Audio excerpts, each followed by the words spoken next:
Hey guys, welcome back to All Things Knives. It's your host Fletcher, and today we are doing a first impressions of the Buck Spitfire. This is the full size. I believe this is about a 3.4 inch blade. Definitely over 3. Yeah, I'd say definitely over 3. I know the small one's about a 2.75 inch blade. Over the 2, I picked the larger one just because it seemed a little bit more practical for what I do. I tend to like knives about this size anyways, so see that, it fits my hand pretty good. Let's get into what the specs are on this guy. So this guy is USA made by Buck. See that? Buck USA. That's how you know. Sometimes they'll even have a stamp here that says USA made.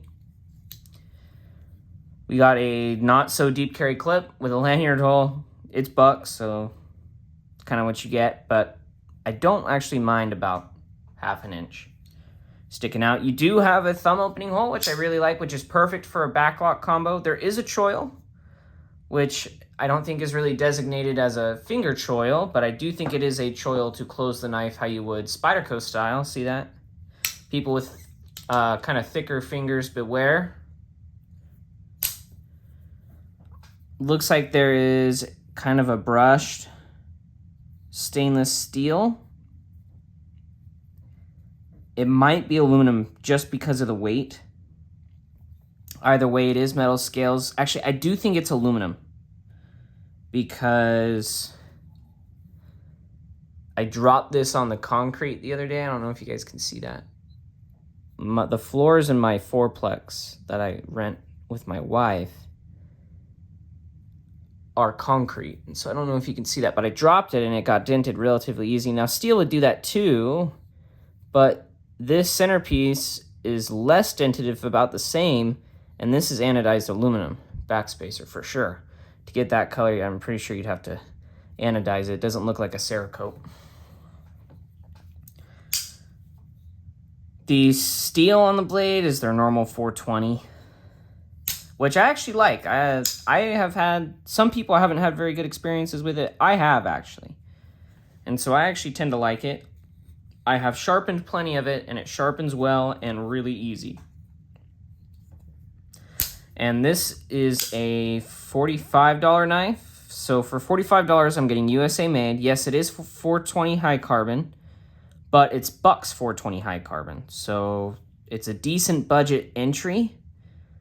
This is one of those few knives that's USA made. I think they could easily do like for maybe a couple dollars more, I'm pretty sure they could engineer some kind of single-handed open mechanism. Although, for those that are savvy enough to kind of know how to close this without cutting yourself, this is fine.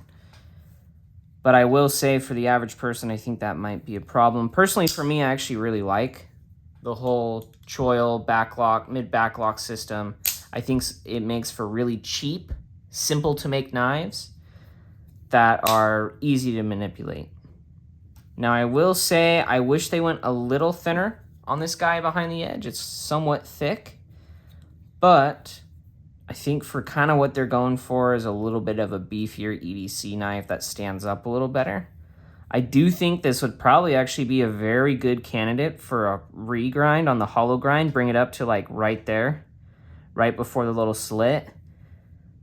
I think that would be a very fun project to kind of do. It is kind of beefier in terms of the blade stock. See? So it is a little beefier. I will say you can see daylight through that, which I don't really like. But I know I'm buying a budget knife and not a, $100 to $200 knife. I kind of am expecting some QC to not be the highest. Although I will say with Buck's warranty, any problems you do have, they take care of. So, although the goal of a product is to make it so you don't have to use the warranty, there is a bit of a recurve here, but it's slight enough to where I don't think that would be a problem on a stone. And on my guided system, I have those real thin Vinev stones, so worst case scenario, I'm able to get in there. I do like the way it feels in hand. It's actually rather slim. It's pretty lightweight, actually. I should have got a scale out to show you guys, because it's surprising for how large of a knife, just kind of how lightweight it is. I'm hoping to use this as just a beater knife when I'm going somewhere, or maybe on a vacation and I'm not quite sure basically what the circumstances are going to be, and it's a cheap knife I'm not afraid to lose. This, or if I go hunting or something like that and I just need basically a knife, or fishing, a knife that I really don't care all that much about to beat up, I think that this is a great option. And I do know that in the field this would sharpen just fine. I've sharpened plenty of 420 where I work, and Buck's 420 always takes a great edge. The opening hole, I think it could be slightly larger for gloves and such, but it does grab. Your thumb does get in there and it does grab. I think they could maybe rework the shape a little bit, but I think it feels decent. I will try and run some 550 through that and see how it does and let you guys know. I do like the little splash of color on there. I do think that this knife, to some people, might be ugly. I think I actually kind of like the way it looks. I like how slim it is. I think, and it's rather lightweight. I've actually I've carried this, I think, for a day or two, and I actually really liked it.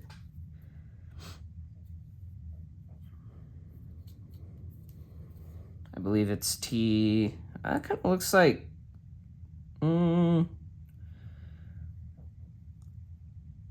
No, that still might. I think that's still T6. When I do the full review on this guy, I'll take all the bits out. This is just a first impressions. How I feel after a day or two of carrying this knife.